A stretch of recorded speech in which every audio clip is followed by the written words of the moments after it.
No, I mean, 7.5 women, 0.1, 0.5 men. How do you even explain that?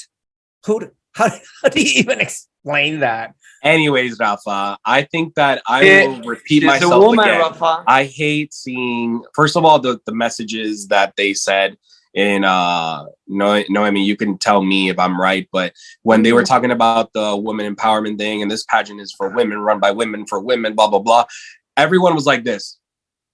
No one was clapping. Everyone was like, look around. Same sheet again, Look around. 95% look around, it was are all men.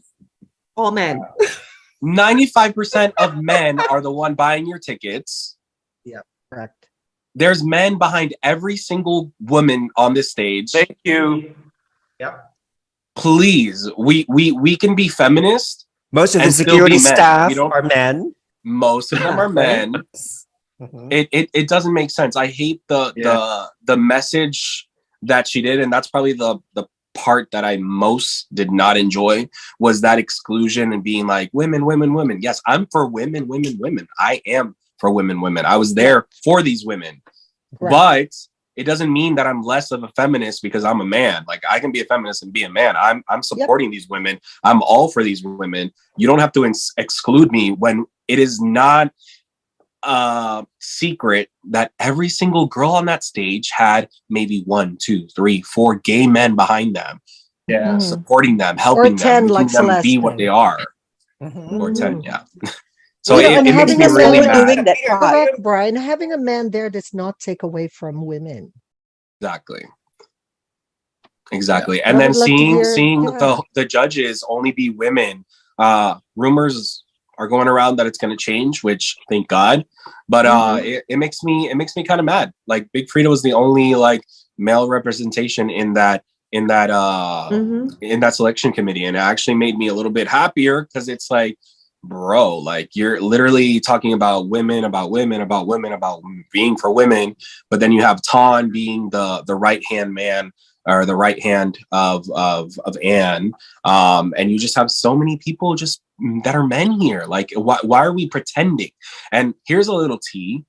Last year in Israel, in the final night, I was not allowed to sit in the front row because they wanted women in the front row. They didn't want men.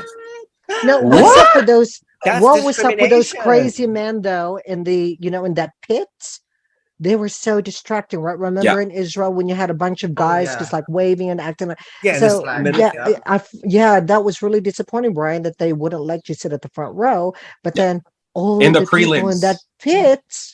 In prelims, I was sitting in the front row. Did you see me getting up and being crazy and turning around and distracting from the girls? No.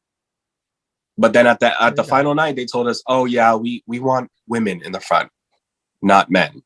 And it's like, okay, so why are you trying to create this false narrative that women are the one supporting this pageant? Like, yeah, the women are on stage, the men are in the audience. How would they know the sex of the person who bought the ticket? I mean, like if you bought a ticket, like a good seat, like in the center pit.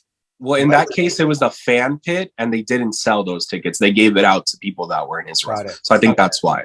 But it's not a secret that they do that. They want to focus the women in the front rows to show them on camera. But the reality is that 90% of the audience is men. That's unbelievable. That's unbelievable. I hope that changes too. Well, you do realize that the first time they started putting an all-female judging panel was in Thailand, 2018. Remember when Katrina won? Mm-hmm. So I think that was the beginning of the downward spiral, a shift towards an all pro-female, pro-feminist